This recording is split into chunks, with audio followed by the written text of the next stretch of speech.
سمجھدار ہے یا پاگل ہے، اگر صاحب نصاب ہے تو ان پر صدقہ فطر واجب ہوگا۔ صبح صادق یعنی جب ہم آج کل جیسے ہم سحری کا ختم ہونے کا وقت جس کو کہتے ہیں، یہی جو ہی مراد ہے؟ سحری کا وقت، سحری کا وقت جو ہی ختم ہوتا ہے اور صبح کا وقت شروع ہوتا ہے، اس کو طلوع صبح صادق کہتے ہیں۔ ٹھیک ہے۔ اس وقت جو شخص صاحب نصاب ہوگا اس پر صدقہ فطر لازم ہوگا۔ اچھا، صاحب نصاب کا لفظ جو نا ہمارے تھوڑا پرٹیکولر ہے، خاص ہے۔ ہم جب زکوٰۃ کے مسائل سنتے ہیں، بیان کرتے ہیں، تو اس وقت لفظ صاحب نصاب استعمال ہوتا ہے اور اس کی ایک مخصوص مقدار بیان کی جاتی ہے، کتنا تولہ سونا یا چاندی ہو یا رقم ہو۔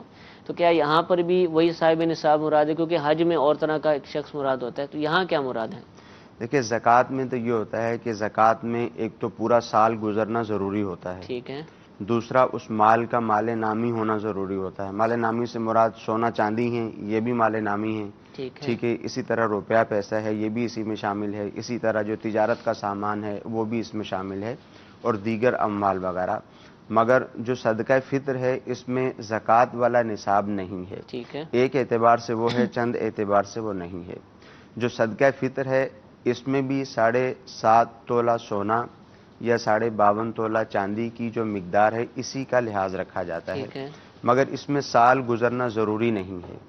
جیسا کہ میں نے کہا کہ طلوع صبح صادق کے وقت عید والے دن کوئی شخص صاحب نصاب ہے، چاہے اس کو چند منٹ پہلے ہی وہ رقم ملی ہے، 52.5 تولہ چاندی کی مقدار اس کو رقم مل گئی، تو اب یہ صاحب نصاب کہلائے گا۔ عیدی دے دی کسی نے ایک تو اتنی بڑی، سال گزرنا شرط نہیں ہے، ٹھیک ہے، اور دوسرا اس میں مال نامی ہونا بھی شرط نہیں ٹھیک ہے، ہے۔ یعنی مال تجارت بھی نہیں ہے، سونا چاندی بھی نہیں ہے، مگر ضرورت سے زائد گھر میں اتنا سامان موجود ہے جو کسی کام کا نہیں ہے، کسی ضرورت میں نہیں آتا، ضرورت سے زائد رکھا ہوا ہے، وہ بھی اگر نصاب تک پہنچے گا تو جس کی ملکیت میں وہ سامان ہوگا اس پر بھی صدقہ فطر لازم ہوگا۔ ٹھیک یعنی ہے۔ زکوٰۃ کے نصاب پہ سال گزرنا بھی ضروری ہے، مال نامی ہونا بھی ضروری ہے، جبکہ صدقہ فطر میں سال گزرنا شرط نہیں ہے، ٹھیک ہے۔ اور مال نامی ہونا یعنی صرف سونا چاندی روپیہ پیسہ مال تجارت ہونا ہی ضروری نہیں۔ اگر یہ ہوں جب بھی صدقہ فطر لازم ہوگا، اور اگر گھر کا دیگر جو سامان ہے جو ضرورت سے زائد رکھا ہوا ہے یہ بھی موجود ہوگا، نصاب کی مقدار جب بھی صدقہ فطر لازم ہوگا، جبکہ ضرورت سے زائد اگر ویسے سامان ہو گھر کا جو نصاب کی مقدار کو پہنچتا ہو اس پہ زکوٰۃ لازم نہیں ہوتی۔ اچھا، اس کی کچھ مثالیں دے دیں، چند ایک سامان کی، جیسے یہ سامان ضرورت سے زائد جیسے عموماً دیکھے جاتے ہیں۔ ضرورت سے زائد جو بڑی مثال دی جا سکتی ہے، جیسے مثال کے طور پر گھر میں ایک فریج کی ضرورت ہے، 2 رکھی ہوئی ہیں، اور دوسرا ویسے ہی رکھا ہے، ایسے استعمال ہی نہیں ہو رکھا رہا۔ ہوا ہے، بالکل استعمال میں اچھا، نہیں ہے۔ ٹھیک ہے۔ اسی طرح گھر کا ضرورت کا جو دوسرا سامان ہے، واشنگ مشین ہے، ایک ضرورت کی ہے، دوسری ایسے ہی لا کے رکھی ہوئی ہے، یہ بھی ضرورت سے زائد ہے، دونوں استعمال ہوتی ہے جو تو پھر بھی وہ نہیں دونوں آئے۔ استعمال ہوں گی تو پھر تو نہیں ٹھیک ہے۔ ہے۔ بعض فیملی ایسی ہوتی ہیں، بڑی فیملیاں ہوتی ہیں، زیادہ سامان ٹھیک ہے۔ موجود ہوتا ہے، تو جو ضرورت سے زائد سامان ہوگا اس کو شمار کیا جائے گا، ٹھیک ہے۔ اور اس کے اعتبار سے پھر ڈیکوریشن پیس دیکھا ہوتے جائے گا۔ ہیں، اس طرح کی چیزیں ہم کہہ سکتے ہیں کہ زائد جی بالکل، جو بھی ضرورت سے زائد جتنا ٹھیک۔ بھی سامان ہوگا یہ سارے کا سارا اس میں کاؤنٹ ہوگا۔ اچھا، یہ ہوگا کس پہ؟ مثال کے طور پہ زوجہ ہے، بیوی ہے، اور یا پھر بالغ اولاد ہے، آپ نے بالغ نابالغ سب کا فرمایا ہے، جی ان کے پاس رقم نہیں ہے، صاحب نصاب نہیں ہے، ہیں یہ بڑے ہیں، بالغ ہیں، بیوی بھی بالغ ہوگی، بالغہ ہی ہوگی، تو کیا ان کا بھی یہ ادا کرے گا یا صرف اس کا اپنے اوپر ہے؟ کس کس کا اس کے اوپر لازم آئے گا؟ لیکن جو شخص خود صاحب نصاب ہے ٹھیک ہے، اس پر اس کا اپنا فطرہ لازم ہے، ٹھیک ہے، اس کی نابالغ اولاد کا فطرہ لازم ہے، اور بالغ اولاد میں اس کا وہ بچہ یا بچی جو پاگل ہیں، مجنون ہیں، ان کا صدقہ فطر اس پر لازم ہے۔ ٹھیک ہے، اس کے بیٹوں میں سے جو بالغ ہیں، سمجھدار ہیں، ان میں سے کسی کا فطرہ اس پر لازم نہیں، اور یوں ہی زوجہ کا فطرہ بھی اس پر لازم نہیں ہے۔ نہیں ہے لازم، چاہے وہ فقیر ہو، یعنی کچھ بھی ہو، جی، اس پہ ان کا لازم۔ فطرہ بھی اس پر لازم عموماً نہیں ہے۔ لوگ اگر وہ خود صاحب نصاب ہیں، زوجہ تو ان صاحب پر ہی نصاب ہے لازم ہے۔ یا بالغ عقل مند صاحب جو بچے ہیں وہ خود صاحب نصاب ہیں، جب جو نابالغ بچہ ہے وہ بھی اگر خود صاحب نصاب ہے یا پاگل ہے، جوان ہے، خود صاحب نصاب ہے، تو سرپرست ان کے مال سے ہی ادا کرے گا۔ ٹھیک ہے، ٹھیک، جو والد پر جو لازم ہے وہ فقط وہ صورت ہے کہ نابالغ بچہ ہو یا نابالغ بچی ہو، یا بالغ بچہ ہو اس کے پاس اپنا مال نہ ہو، نابالغ بچے اور بچی کے پاس اپنا مال موجود نہیں ہے، ٹھیک ہے، تو اب سرپرست پر یعنی والد پر یہ لازم ہوگا جو کہ صاحب نصاب ہے، وہ ٹھیک، اپنا فطرہ بھی ادا کرے گا ٹھیک ہے، اور اپنے نابالغ بچے یا بچی کا فطرہ بھی ادا کرے گا، اور وہ بچہ یا بچی جو پاگل ہیں اگرچہ وہ صاحب نصاب نہیں ہیں ان کا فطرہ بھی یہ ادا کرے گا۔ ٹھیک ہے۔ اچھا، اس میں ایک لوگوں میں مشہور ہے کہ صدقہ فطر ادا کرنا ہے جس دن، اب جیسے آپ نے فرمایا کہ زوجہ کا بھی نہیں ہے اگر وہ صاحب نصاب نہیں ہے، بالغ اولاد کا بھی نہیں، لیکن لوگ ادا کر رہے ہوتے ہیں، ان کا بھی دے رہے ہوتے ہیں۔ اسی طرح کہا جاتا ہے کہ مہمان آیا ہو نا تو اس کا بھی صدقہ فطر ادا کرنا ہوگا، تو کیا اس شخص پر اپنے آنے والے گھر میں موجود مہمان کا صدقہ فطر لازم ہے؟ لیکن مہمان کا صدقہ فطر بھی اس پر لازم نہیں ہے میزبان کے اوپر، ٹھیک ہے، اور اسی طرح زوجہ کا صدقہ وہ فطر آپ بھی نے لازم ارشاد فرما نہیں ہے، دیا۔ بالغ اولاد کا صدقہ فطر بھی لازم نہیں ٹھیک ہے، ہے۔ والدین کا صدقہ فطر بھی اس پر اچھا، لازم والدین نہیں کا ہے، بھی نہیں ہے۔ جو چھوٹے بہن بھائی ہیں بالغ ہوں یا نابالغ ہوں ٹھیک ان ہے۔ کا صدقہ فطر بھی اس پر لازم نہیں ہے۔ ٹھیک ہے۔ ہاں، ہمارے ہاں عمومی طور پر یہ ہوتا ہے جیسے آپ نے ابتدا میں کہا کہ دینے والے زیادہ ہوتے ہیں، لینے والے صدقہ فطر کم کے ہوتے معاملے ہیں میں صدقہ ظاہر فطر کے لگتا ہے۔ معاملے میں، تو وہ یہی صورت ہوتی ہے کہ بہت سارے لوگ صاحب نصاب نہیں بھی ہوتے، وہ اپنا بھی ادا کر رہے ہوتے ہیں، اپنی اولاد کا بھی ادا کر رہے جی ہوتے ہیں، جی۔ بالغ نابالغ سب کا ادا کرتے ہیں، والدین کا بھی ادا کر رہے ہوتے ہیں، چھوٹے بہن بھائیوں کا بھی ادا کر رہے ہوتے ہیں، سبھی کا ادا کر رہے ہوتے ہیں۔ ٹھیک ہے۔ تو ظاہر ہے جو وجوب ہوگا وجوب کے اعتبار سے وجوب کاؤنٹ ہو جائے گا، صحیح۔ اور جو واجب نہیں ہوگا وہ صدقہ نفلی کاؤنٹ ہو جائے نفلی گا، کاؤنٹ صدقہ نفلی شمار ہو جائے گا۔ ٹھیک ہے۔ اچھا، اس میں اب دیکھیں رمضان شریف گزرتا ہے، عید آتی ہے، پھر ہم صدقہ فطر کا واجب ہونے کا کہتے ہیں، ویسے تو لوگ دے رہے ہوتے ہیں، تو کیا یہ روزے سے اس کا کوئی تعلق ہے؟ اور اگر تعلق ہے تو جس نے روزہ نہیں رکھا کسی بھی وجہ سے ویسے چھوڑ دیا یا عذر کی بنا پر، تو کیا اس پر بھی صدقہ فطر ہوگا؟ صدقہ فطر کا تعلق ایک اعتبار سے روزے کے ساتھ نہیں ہے۔ اچھا۔ معاذ اللہ کسی نے جان بوجھ کر روزہ چھوڑ دیا تو ظاہر سخت گناہ گار ہوگا، توبہ لازم ہوگی، قضا بھی کرے گا، اور جس شخص نے کسی مجبوری کی بنا پر روزہ چھوڑا اس کو بھی اس روزے کی قضا کرنی ہے۔ بعض لوگ ایسے بھی ہیں جن کو شیخ فانی کہا جاتا ہے، جی جی، اس کی جن وضاحت کو ہم نے روزے کا کی ہے۔ فدیہ ویسے ہی ادا کرنا جی جی۔ ہوتا ہے، اس نے روزہ رکھنا ہی نہیں ہوتا۔ ٹھیک ہے۔ تو ان سب چیزوں کا تعلق صدقہ فطر کے ساتھ نہیں ہے۔ صدقہ فطر کا تعلق صاحب نصاب ہونے کے ساتھ ہے، جو عید کے دن طلوع صبح صادق کے وقت صاحب نصاب ہوگا اس کو صدقہ فطر کی چاہے اس نے ادائیگی روزہ کرنی رکھا ہے، نہ چاہے رکھا۔ اس نے جان بوجھ کے روزہ نہیں رکھا معاذ اللہ، یا کسی معذوری کی بنا پر چھوڑ دیا، یہ شیخ فانی نے روزہ نہیں رکھا اس نے فدیہ ادا کیا، یہ لوگ اگر صاحب نصاب ہیں تو صدقہ فطر ادا کریں گے۔ اچھا، بہت چھوٹا بچہ جیسے ابھی پیدا ہوا، کسی گھر عید کے رات کو ہی پیدا ہو گیا، چاند رات کو، تو کیا اس کا بھی لازم ہو جائے گا؟ اس کا صدقہ فطر بھی لازم ہوگا۔ طلوع صبح صادق سے پہلے جو بچہ پیدا ہو ٹھیک گیا ہے۔ اس کا صدقہ فطر اس کے باپ پر لازم ہوگا جبکہ وہ خود صاحب نصاب ہو۔ ٹھیک ہے، ٹھیک ہے، جزاک اللہ۔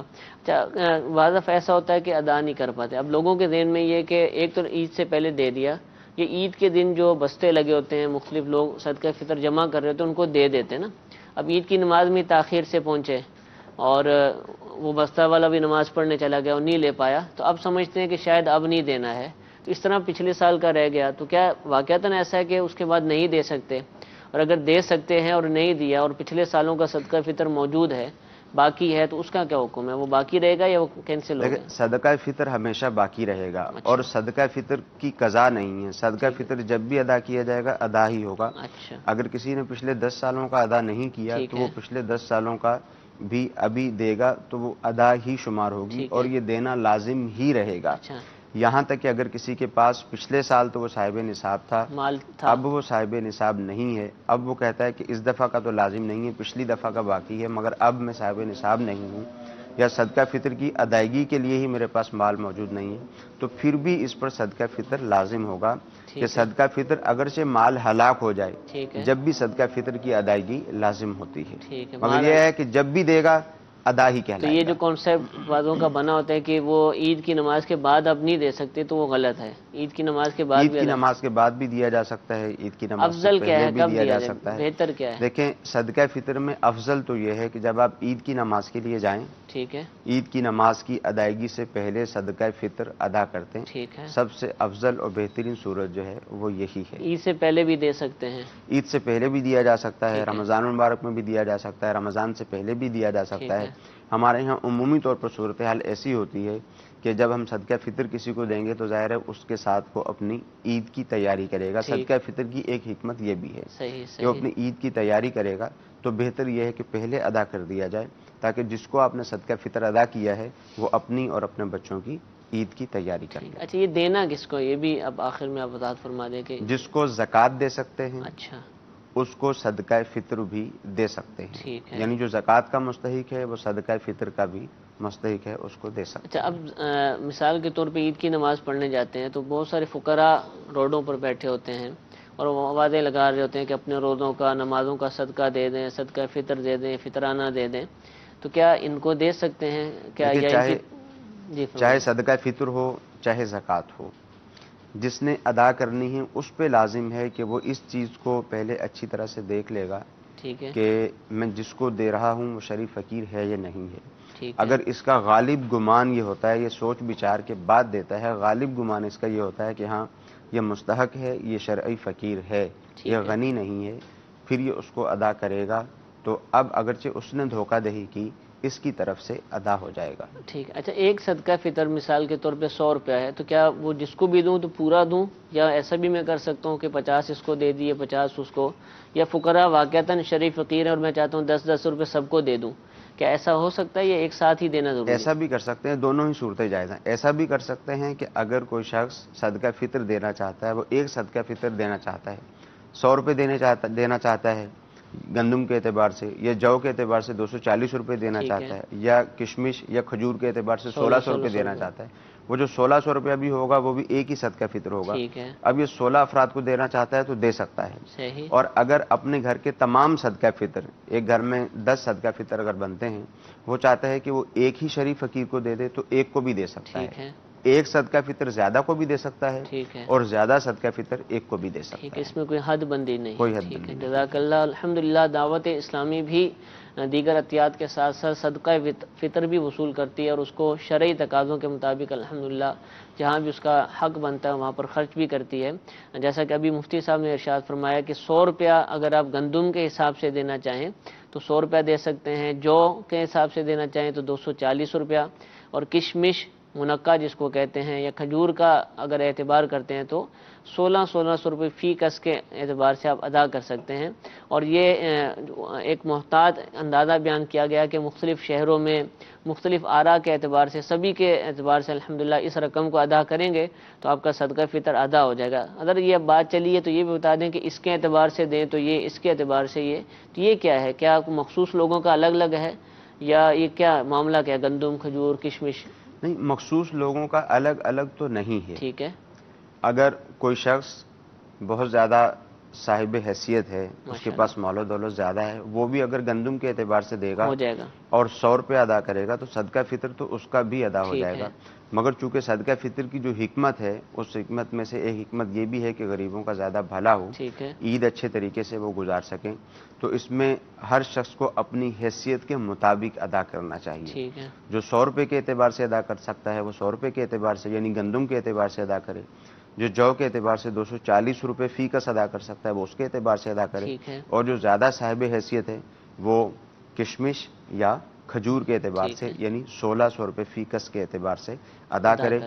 جتنا زیادہ اللہ تعالیٰ کی راہ میں دیں گے اتنا زیادہ اجر ملے گا۔ انشاءاللہ، انشاءاللہ۔ اور یہ بھی یاد رکھیے کہ جو یہ رقم بیان کی ہے 100، 240 اور 1600 روپیہ، یہ پاکستان کے اعتبار سے ہے۔ سن 2017 1438 سن ہجری کا جو رمضان شریف ہے، اس میں جو ان اشیاء کے ریٹس بازار کے اندر موجود ہیں اس کا ہم نے اعتبار کر کے یہ رقم بیان کی ہے۔ اگلے سال ضروری نہیں کہ یہی رقم ہو، کم بھی ہو سکتی ہے اور زیادہ بھی ہو سکتی ہے۔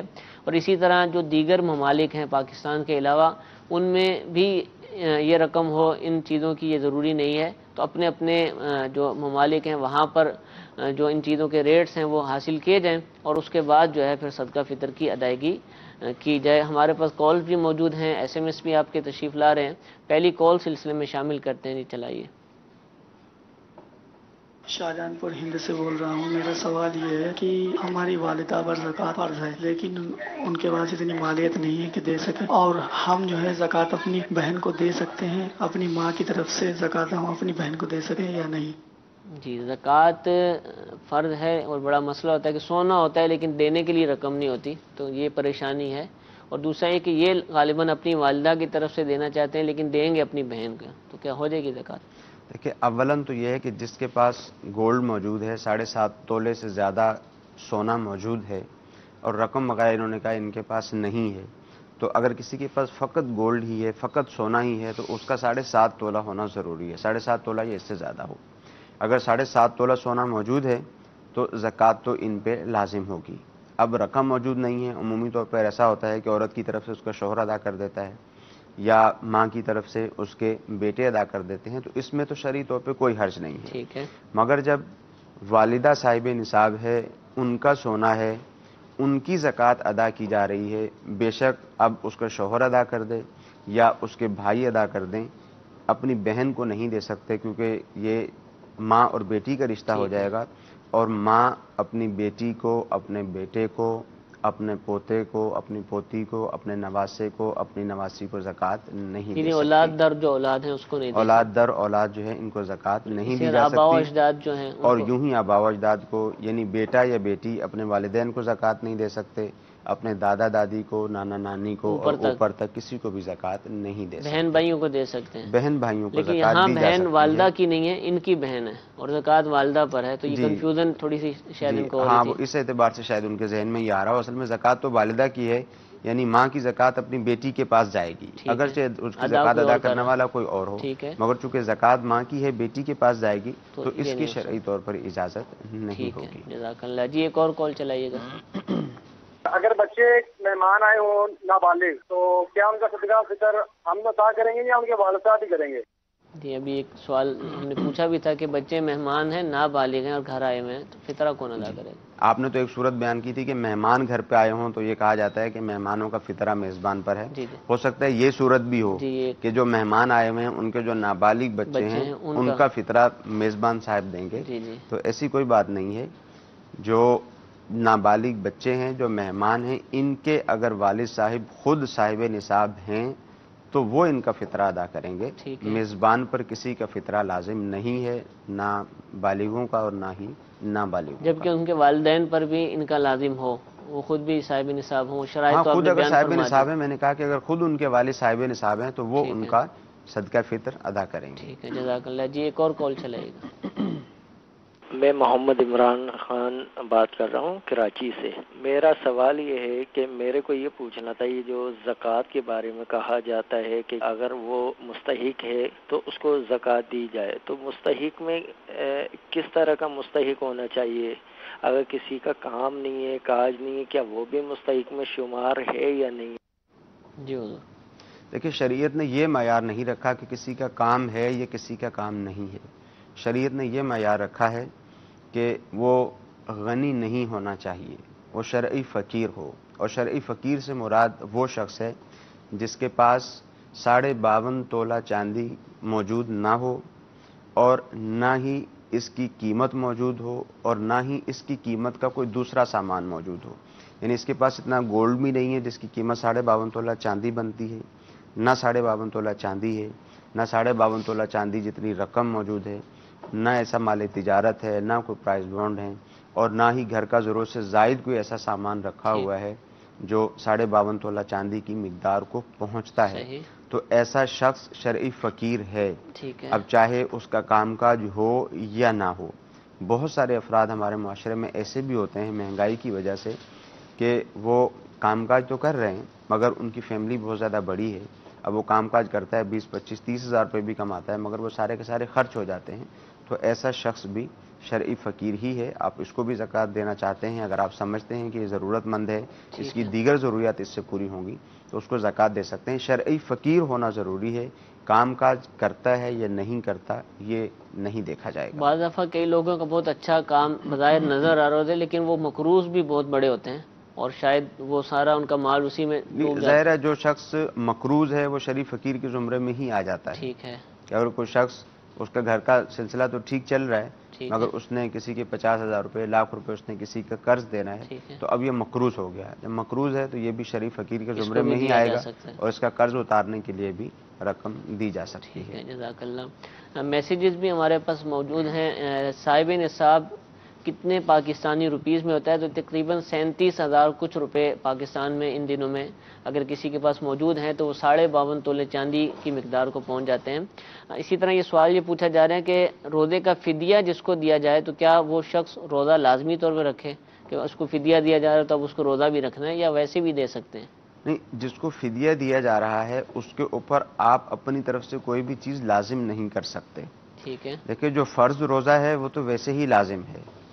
اب اگر کوئی شخص یہ سمجھتا ہے کہ میں نے فدیے کی رقم دی ہے، میری فدیے کی رقم سے ہی یہ روزہ رکھے، ٹھیک ہے، یعنی سحر و افطار اسی کے ساتھ کرے، تو یہ سامنے والے پہ لازم نہیں کیا جا سکتا ہے۔ وہ شرعی فقیر ہے، ٹھیک ہے، اس کو فدیہ ادا کرنا ہے، جو فدیے کی شرائط ہیں ان کو مد نظر رکھتے ہوئے صحیح، فدیہ دینے کی جس کو اجازت ہے، وہ اگر کسی کو فدیہ دیتا ہے تو اب اس کو کسی بھی اعتبار سے پابند نہیں کر سکتا کہ یہ جو فدیہ ہے آپ نے فلاں جگہ پر استعمال کرنا ہے۔ ٹھیک فدیہ دے دیا، شرعی فقیر کی وہ بس ملکیت ہو مالک گیا، ہے، اب وہ جو چاہے کرے، چاہے کسی کو تحفہ دے دے، چاہے اس کے ساتھ سحر و افطار کرے یا نہ کرے، چاہے اپنے بچوں کے اس سے کپڑے لے کر آ جائے، ٹھیک ہے، اب اس کی مرضی پر وہ اس کا مبنی ہے۔ مال ہے، ہم یہ بھی دل میں نہیں لائیں گے کہ ہم نے اس کو دیا ہوا ہے، جی وہ اسی کا ہے جو مرضی کرتا پھرے۔ جزاک اللہ۔ سوال یہ پوچھا جا رہا ہے کہ بچوں کے پیشاب والی پینٹ، اس کا پاجامہ وغیرہ اگر پانی کی بالٹی میں ڈال دیا جائے تو اب وہ بالٹی کا پانی پاک کیسے کریں گے؟ دیکھیں، پانی جو ہے وہ سارے کا سارا جو بھی تھا وہ ناپاک ہو جائے گا۔ ٹھیک ہے، اب اس کی صورتحال یہ ہے کہ اس میں نل کھولیں اچھی طرح سے، اب اس کو اچھی طرح سے پینٹ کو اچھی طرح سے مل کے اچھی طرح سے دھوتے رہیں۔ ٹھیک ہے، جب اس بات کا غالب گمان ہو جائے کہ پانی بالٹی بھر کر اتنا زیادہ بہہ گیا ہے کہ وہ نجاست کو لے گیا ہے، ٹھیک ہے، تو اب اس پانی کو پاک تصور کیا جائے گا، اس کپڑے کو بھی پاک ٹھیک تصور ہے، کیا جائے گا، جو ہاتھوں پر پانی لگا ہوا ہے ہاتھوں کو بھی پاک تصور کیا ٹھیک ہے، جائے گا۔ جزاک اللہ، جزاک اللہ۔ جی ایک کال چلائے گا۔ میرا یہ مفتی صاحب سے سوال ہے کہ ایک آدمی بیمار ہے، وہ روزہ نہیں رکھ سکتا یا نہیں رکھ رہا، اس کے اوپر واجب نہیں ہے، تو دوسرا آدمی اس کے لیے روزہ رکھ سکتا ہے یا نہیں؟ جی بیمار کی طرف سے کوئی دوسرا روزہ رکھ لے۔ کافی تعجب کی بات ہے کہ 15 رمضان کو اگر کوئی شخص بیمار ہے، وہ کہتا ہے میں تو بیمار ہوں، میری طرف سے تم روزہ رکھ لو، تو جو صحیح ہے اس نے تو اپنا روزہ ویسے ہی رکھنا ہے، اس پہ اپنا روزہ رکھنا لازم ہے۔ تو دیکھیں، اول تو یہ ہے کہ جو فرض عبادت ہے کوئی بھی کسی کی طرف سے ادا نہیں کر سکتا، چاہے وہ نماز ہے چاہے وہ روزہ ہے، کسی کی طرف سے ادا نہیں کی جا سکتی۔ ٹھیک ہے، اور جو دوسری بات ہے، انہوں نے کہا بیمار ہے روزہ نہیں رکھ سکتا، ہمارے ہاں عمومی طور پر یہ ہوتا ہے کہ ہلکا پھلکا بخار ہوا تو اب وہ کہتے ہیں نہیں میں روزہ نہیں رکھ سکتا، اب یہ روزہ رکھوانے کی صورت ہوتی ہے، جیسے آپ نے پہلے بھی بیان کیا کہ کسی کو پیسے دے دیے، اسے کہا کہ ٹھیک ہے تم روزہ رکھ لو، اس پر تو روزہ فرض تھا ہی، یہ اس کو سحری افطاری کروا کر یہ سمجھتا ہے کہ یہ میری طرف سے روزہ ہو گیا، حالانکہ جو اس نے روزہ رکھا تھا وہ تو اس کا اپنا روزہ ہی تھا۔ باقی جہاں تک بیمار کا تعلق ہے تو بیمار کو اس بات کی اجازت نہیں ہے کہ وہ فدیہ ادا کر دے، صحیح، اس کی اجازت نہیں ہوتی۔ ٹھیک ہے، بیمار جب اچھا ہو جائے گا، اب جب بیمار ہے روزہ رکھنے کی طاقت و قوت واقعتاً نہیں ہے تو اب روزہ نہ رکھے، بعد میں رمضان المبارک کے بعد اس روزے کی قضا کرے۔ ٹھیک ہے، جزاک اللہ۔ اچھا حضور، صدقہ فطر میں ایک چیز یہ بھی ہے کہ لوگ بہت جگہوں پر دے دیتے ہیں، اس کے اندر اتنی احتیاط نہیں کی جاتی، تو اگر کوئی اس کو مسجد کے چندے کا جو باکس ہے جو لگا ہوتا ہے نصب ہوتا ہے اس میں جا کے ڈال دے تو کیا صدقہ فطر یوں کرنے سے ادا اس ہو طرح جائے؟ سے صدقہ فطر ادا نہیں ہوگا۔ اچھا، صدقہ فطر میں بھی زکوٰۃ ہی کی طرح شرعی فقیر کو مالک بنانا ہوتا ٹھیک ہے۔ ہے، اب مسجد کے کسی فرد کو اگر دے دیا، جیسے زکوٰۃ مسجد کی جو کمیٹی کے افراد ہیں ان کو دے دی، یا صدقہ فطر دے دیا، اور مسجد کمیٹی والوں نے ضرورت کی بنا پر اس کو لیا اور لے کر شرعی فقیر کو دیا، اور شرعی فقیر نے اپنی ملکیت کرنے کے بعد مسجد کے کاموں کے لیے اپنی طرف سے ڈونیٹ کر دیا، چندے کے طور پر دے دیا، تو یہ صورت تو ٹھیک ہے۔ جیسے دیگر دینی اداروں میں بھی ایسا ہی ہوتا ہے، الحمدللہ عز و جل ہمارے ہاں بھی ایسے ہی کیا جاتا ہے ٹھیک ہے، کہ شرعی تقاضوں کو مد نظر رکھتے ہوئے ہی کیا جاتا ہے۔ صحیح، تو مسجد کے چندے میں ڈال دینے سے زکوٰۃ کی ادائیگی بھی نہ ہو سکے گی، اور اسی طرح صدقہ فطر بھی ادا نہ ہو سکے گا۔ اب جو صدقہ فطر ادا کرتا ہے یا زکوٰۃ ادا کرتا ہے، یہ اس کی اپنی ذمہ داری ہے ٹھیک ہے، کہ جب یہ کسی فرد واحد کو زکوٰۃ دے رہا ہے تو اس کو اس بات کی جانچ پڑتال کر لینی چاہیے کہ یہ شخص زکوٰۃ کا مستحق ہے یا نہیں ہے۔ ایک تو جانچ پڑتال کی صورت ہوتی ہے، دوسرا یہ سوچ بچار کرتا ہے، تحری کرتا ہے، غالب گمان کر کے پھر یہ زکوٰۃ کی ادائیگی کرتا ہے۔ ٹھیک ہے، دوسرا ہے کسی ادارے میں زکوٰۃ دینا، جو ادارے دین کی تبلیغ و اشاعت میں، دین اسلام کی ترویج و اشاعت میں جو ادارے کام کر رہے ہیں اہل سنت کے، ان اداروں کو زکوٰۃ دی جاتی ہے۔ تو ان اداروں میں جب زکوٰۃ دی جائے، فطرہ دیا جائے، تو ان کو بتا دیا جائے کہ یہ فطرے کی رقم ہے، یا زکوٰۃ کی رقم ہے، ٹھیک ہے، تاکہ اس کو اسی اعتبار سے خرچ کیا جائے، سامنے والے کی زکوٰۃ اور فطرہ ضائع نہ ہو۔ ٹھیک ہے۔ اور مسجدوں میں تو اپنے پاک مال کو ہی پیش کیا جائے دیکھیے تاکہ اولاً تو یہی زکوٰۃ کوشش فقیر کرنی ہی کو دی چاہیے، جائے۔ اولاً یہی کوشش ہونی چاہیے کہ فطرہ زکوٰۃ وغیرہ جو ہے وہ مساجد وغیرہ میں نہ دیا جائے۔ مساجد کی لوگ بہت زیادہ ویسے بھی خدمت کرتے ہیں۔ ہاں اگر کہیں پر ایسی صورتحال ہوتی ہے کہ مسجد کو بہت زیادہ اشد ضرورت ہے، پانی کا مسئلہ ہو گیا یا دیگر مسائل ایسے ہو گئے کہ جس کے بغیر نمازیوں کو بہت زیادہ سخت دیگر دشواری عطیات ہو بھی رہی نہیں ہے، مل پا رہے۔ دیگر عطیات کی کوئی صورت نہیں بن پا رہی، ٹھیک ہے، تو یہ چیزیں استعمال کی جائیں مگر شرعی طریقے کے ساتھ، ٹھیک ہے، کہ شرعی فقیر کو پہلے مالک بنایا جائے، وہ پھر اپنی طرف سے ان کاموں کے لیے ڈونیٹ کرتے ہیں۔ ٹھیک ہے، جزاک اللہ۔ جی ایک اور کال چلائیے گا۔ مفتی صاحب کی بارگاہ میں عرض ہے کہ فطرانے کی رقم کی بجائے اتنی رقم کا سامان خرد نوش دے سکتے ہیں؟ جی حضرت، زکوٰۃ میں تو راشن تقسیم کیا جاتا ہے، کیا فطرے کی رقم بھی ملا کر مثال کے طور پہ 10 فطرے دینے اور 1000 روپیہ بنتا ہے، تو یا میں 1600 والا دینا چاہ رہا ہوں تو 16000 روپیہ بن گیا، تو میں راشن تقسیم کر دوں، ہو جائے گا؟ جی بالکل ایسا ہو سکتا ہے اچھا، کہ فطرہ جب ادا کرنا چاہے تو اولاً تو گندم ہے، جو ہے، کشمش ہے یا کھجور ہے، ان سے دے گا یا ان کی یعنی وہ قیمت دے اصل گا، چیزیں دے دے، جی کھجوریں دے دے جو جی، بھی 2 کلو یا اس کی قیمت دے گا۔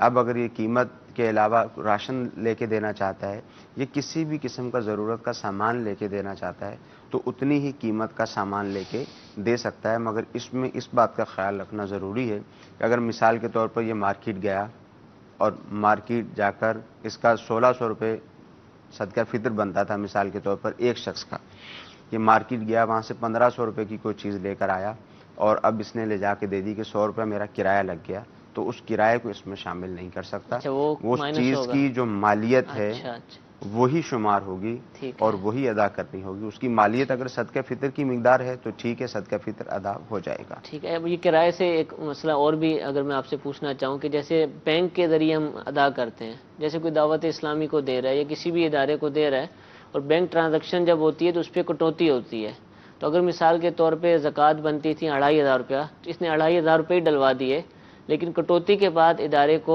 2400 روپیہ ملا، تو اس کے یہ 100 روپے یہ نہیں کہا جائے گا کہ وہ تو ٹرانزیکشن ہاں میں؟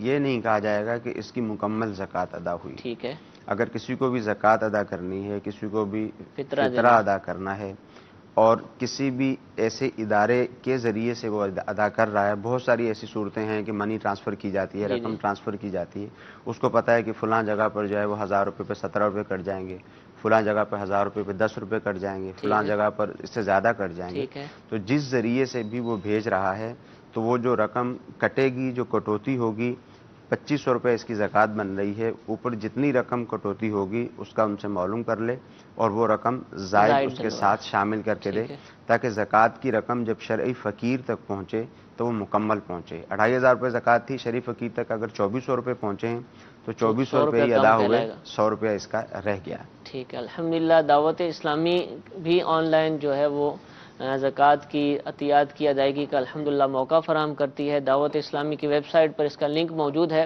اور جن جن ممالک سے آپ بھیجنا چاہتے ہیں یا جس جگہ سے بھی، پاکستان میں سے بھی یا کسی بھی ذریعے سے بھیجنا چاہتے ہیں، تو جو بھی ڈیڈکشن ہوتی ہے بینک کے ذریعے یا اور طریقہ کار کے مطابق اس کو پہلے ہی بیان کر دیا جاتا ہے، اور اس میں موجود ہوتا ہے کہ آپ کو اتنی رقم ڈلوانی ہے۔ اگر 2500 زکوٰۃ بنتی ہے تو مثال کے طور پہ آپ کو 2600 روپے ڈلوانا ہے تاکہ آپ کی زکوٰۃ پوری کی پوری ادا ہو جائے۔ تو یہ الحمدللہ سہولت بھی دعوت اسلامی کی ویب سائٹ پر جو ڈونیشن کا لنک ہے اس کے اندر یہ موجود ہے، تو آپ اس سے استفادہ کر سکتے ہیں۔ جی ایک اور کال چلائیے گا۔ سوال ہے، اگر کسی کے پاس 4 تولے سونا ہو، وہ خود بیمار ہو اور اس کا کوئی آمدنی کا اور کوئی یہ نہ ہو، وہ زکوٰۃ دے گا؟ جی حضور، کہ انہوں نے فقط 4 تولہ سونا کہا ہے۔ اگر کسی کے پاس فقط 4 تولہ سونا ہے، اس کے ساتھ چاندی بھی نہیں ہے، ضرورت سے زائد کوئی رقم بھی ایسی نہیں ہے جس پہ سال گزر چکا ہو سونے کے ساتھ، تو فقط اگر کسی کے پاس سونا ہے تو 7.5 تولہ سونا ہونا ضروری ہے۔ ٹھیک ہے، 4 تولے سونا ہے، 5 تولے ہے، 6 تولے ہے، 7 تولے ہے، تو اس پر زکوٰۃ لازم نہیں ہوگی۔ اور اگر ساتھ کچھ مل گیا تو اب زکوٰۃ جی، ہوگی، تو اب یہ کہہ رہے کہ پھر میں زکوٰۃ بیمار لازم ہوں، ہوگی۔ تو کیا اب زکوٰۃ اب بھی لازم رہے گی؟ دیکھیں زکوٰۃ کی ادائیگی جو لازم ہوتی ہے وہ اس اعتبار سے ہوتی ہے کہ شریعت مطہرہ نے دیکھا کہ جو شخص غنی ہے اس کے اوپر زکوٰۃ لازم کی ہے، اور جو شخص غنی ہے اس کے اوپر جب زکوٰۃ لازم کی ہے تو اس کے پاس جتنی بھی رقم موجود ہے، سونا ہے، چاندی ہے، مال تجارت ہے، اس میں سے فقط 2.5% اس کو دینا ہے۔ ٹھیک ہے، یعنی مثال کے طور پر اگر 100 روپیہ ہے تو 2.5 روپے اس کو ادا کرنے ہیں، ٹھیک ہے، اور اس کے بعد بھی 97.5 روپے اس کے پاس باقی موجود ہیں۔ رہیں گے۔ ٹھیک ہے، وہی اس کے تو ہیں۔ شریعت نے، ہاں ہمارے یہاں اصل میں ہوتا یہ ہے کہ لوگ یہ سوچتے ہیں کہ کیسے زکوٰۃ دے گا، اس کے پاس تو ہے نہیں، وہ تو بیمار ہے، اس کا تو کوئی کام کاج نہیں ہے، اس کے پاس 5 لاکھ روپے رکھے ہوئے تو وہ کیسے زکوٰۃ دے گا۔ وہ شاید یہ سمجھتے ہیں کہ زکوٰۃ کی ادائیگی کرنے سے مال کم ہو جائے گا، حالانکہ زکوٰۃ کی ادائیگی کرنے سے مال بڑھتا ہے۔ زکوٰۃ چونکہ مال کا میل ہے، تو جس مال کے اندر میل موجود ہوگا وہ اس کو آہستہ آہستہ تباہ و برباد کر دے گا۔ احادیث طیبہ کا مفہوم ہے کہ خشکی اور تری کے اندر کوئی بھی مال جو ضائع ہوتا ہے وہ وہی ہے کہ جس کی زکوٰۃ ادا نہیں کی جاتی۔ ٹھیک ہے، تو یہ ایک کانسیپٹ ہوتا ہے، زکوٰۃ ادا کریں گے تو انشاءاللہ عز و جل اللہ تعالیٰ کی بارگاہ سے امید ہے کہ بیمار اچھا ہو جائے گا، کاروبار نہیں ہے تو کاروبار بہتر ہو جائے گا، ایسی کوئی نہ کوئی صورتحال سامنے آ جائے گی۔ تو جس کے پاس سونا بھی ہے اور سونے کے ساتھ کچھ چاندی بھی موجود ہے یا کچھ رقم وغیرہ موجود ہے، اب ان دونوں کی قیمت کو دیکھا جائے گا، دونوں کی قیمت کو دیکھا جائے گا۔ اگر 52.5 تولہ چاندی کی قیمت تک پہنچتے ہیں تو پھر زکوٰۃ ادا کرنی ہوگی۔ ٹھیک ہے۔ اچھا، سیلز ٹیکس، انکم ٹیکس، ہم جو کٹوتیاں ہوتی ہیں، ڈیڈکشن ہوتی ہیں، تو کیا یہ کہہ سکتے ہیں کہ ہمارے تو کٹ گیا ہے تو زکوٰۃ ادا ہوگی، یا اس کے بعد جو بچے گا وہ ہم کیا اس کا حکم ہوگا؟ ان کو زکوٰۃ شمار نہیں کیا جا سکتا، یہ جتنی بھی کٹوتیاں ہوتی ہیں ان کو زکوٰۃ شمار نہیں کیا جا سکتا۔ ٹھیک ہے، یہ الگ ہیں، ان کا الگ ہی اعتبار کیا جائے گا۔ اور عموماً جو 100 روپے کی چیز بیچتا ہے تو اس کو پتہ ہوتا ہے کہ یہ 100 روپیہ میں نے نہیں کمایا، یہ ٹیکس مائنس کر کے ہی کمایا، تو اس کا ذہن پہلے بنا ہوتا ہے۔ تو اگر زکوٰۃ کے معاملے میں یہ ذہن بن جائے کہ یہ 100 روپیہ نہیں ہے میرا، 97.5 روپے ہیں میرے، تو انشاءاللہ پھر دینے میں آسانی بھی ہوگی، ذہن بھی بنا ظاہر ہے یہاں کم ہیں وہاں زیادہ ہیں، جی وہاں اس سے کٹنے والے زیادہ ہیں، ادا بھی کرتے ہیں لوگ، دیتے بھی ہیں الحمدللہ۔ یہ ایک اور کال چلائیے گا۔ محمد نوید احمد اتاری عرض کر رہا ہوں عمان مسقط سے۔ یہ جو سرسایہ ہے ہم مسقط عمان کے حساب سے ادا کریں گے یا پاکستان کے حساب؟ ہم عمان میں کام کرتے ہیں لیکن ہیں پاکستانی۔ حضور یہ بھی بڑا اہم مسئلہ ہے، رہتے عمان میں ہیں اور کام ہیں پاکستانی، صدقہ فطر کا کیا ہوگا؟ دیکھیں صدقہ فطر میں ادا کرنے والے کا اعتبار ہے، جہاں وہ موجود ہے، جہاں وہ ادا کر رہا ہے، صدقہ فطر میں اس کا اعتبار ہے۔ تو اگر یہ وہاں صدقہ فطر کی ادائیگی کریں گے تو وہیں کے اعتبار سے کریں گے، جیسے یہاں کے اعتبار سے ہم نے ایک قیمت بتائی 100 روپے ہے، 240 ہے، یہ 1600 روپے ہے، تو وہاں کے اعتبار سے اچھی طرح سے معلومات حاصل کر لیں اور اس کے اعتبار سے صدقہ فطر ادا کریں۔ یہ پاکستان میں بھی کر سکتے ہیں ادا؟ پاکستان میں بھی ادا کر سکتے ہیں، ادا کرنے والے کا ہی اعتبار ہے۔ اگر پاکستان میں ادا کیا جائے گا تو پاکستان کا اعتبار ہوگا، اگر عمان میں ادا کیا جائے گا تو وہاں کا اعتبار ہوگا۔ جزاک اللہ۔ جی آخری کال سلسلے میں شامل کرتے ہیں، چلائیے۔ لوگ اعتکاف کے آخری 10 دنوں میں 3 دن اعتکاف میں بیٹھتے ہیں، آیا کہ یہ اعتکاف سنت ہوگا یا نفلی ہوگا؟ السلام علیکم ورحمۃ اللہ وبرکاتہ۔ آج جیسے 27ویں شب ہے تو بے شمار لوگ الحمدللہ آئیں گے، تو کیا حکم ہوگا اس کا؟ دیکھو جو سنت اعتکاف ہے وہ تو آخری 10 دنوں کا ہی ہے، جو سنت اعتکاف ہے۔ اس سے کم اگر کوئی اعتکاف کرنا چاہتا ہے، اگرچہ وہ آخری 10 دنوں میں کرے، 1 دن کا، 2 دن کا یا 3 دن کا اعتکاف کرے گا، تو یہ اس کا نفلی اعتکاف شمار ہوگا۔ سنت اعتکاف جو ہے وہ آخری 10 دنوں کا ہی ہے۔ اور صدقہ فطر کے متعلق ابتدا میں ہم نے کچھ مسائل بیان کیے، تو اس میں اس بات کی وضاحت کر دوں، بالخصوص نابالغ کے متعلق، ٹھیک ہے، اور جو بالغ ہے مگر مجنون اور پاگل ہے اس کے متعلق ہم نے یہ کہا کہ والد ان کی طرف سے صدقہ فطر ادا کرے گا۔ تو پہلے بیان تو ہو چکا ہے، مزید وضاحت کے ساتھ اس کو یوں بیان کرنا چاہتا ہوں کہ اگر ان کے پاس اپنا مال موجود ہے، یعنی نابالغ ہے، بعض اوقات نابالغ بھی صاحب نصاب ہوتا ہے، پاگل مجنون ہے وہ بھی بعض اوقات صاحب نصاب ہوتا ہے، ان کے پاس اگر اپنا مال موجود ہے تو باپ یعنی جو سرپرست ہے وہ پھر ان کی طرف سے ان کا جو مال ہے اسی میں سے ادا کرے گا۔ اپنی طرف سے بھی کر سکتا ہے، کرنے کی شرعی طور پہ اجازت ہے، مگر جب ان کے پاس اپنا مال موجود ہے تو سرپرست ان کے مال سے ادا کر سکتا ہے۔ جزاک اللہ۔ میٹھے میٹھے اسلام بھائی، دارالفتاح اہل سنت کا سلسلہ ملاحظہ کیا، الحمدللہ بہت سارے احکام ہم نے سیکھے، اللہ تعالیٰ ان کو یاد رکھنے عمل کی توفیق عطا فرمائے۔ کل جمعۃ المبارک ہے، جمعۃ المبارک کو سلسلہ نہیں ہوتا. انشاءاللہ ہفتے کے دن اسی وقت دوبارہ دارالافتاء اہل سنت کے سلسلے کے ساتھ حاضر ہوں گے. اللہ تعالیٰ ہم سب کو علم دین حاصل کرنے، دوسروں تک پہنچانے، خود بھی عمل کرنے، دوسروں کو ترغیب دلانے کی توفیق عطا فرمائے. آمین بجاہ النبی الامین. صلو علی الحبیب صلی اللہ تعالی علی محمد صلی اللہ علیہ وسلم. گزارے کیسے زندگی، آؤ علماء سے پوچھ لیں. آئے جو مشکل پیش کوئی،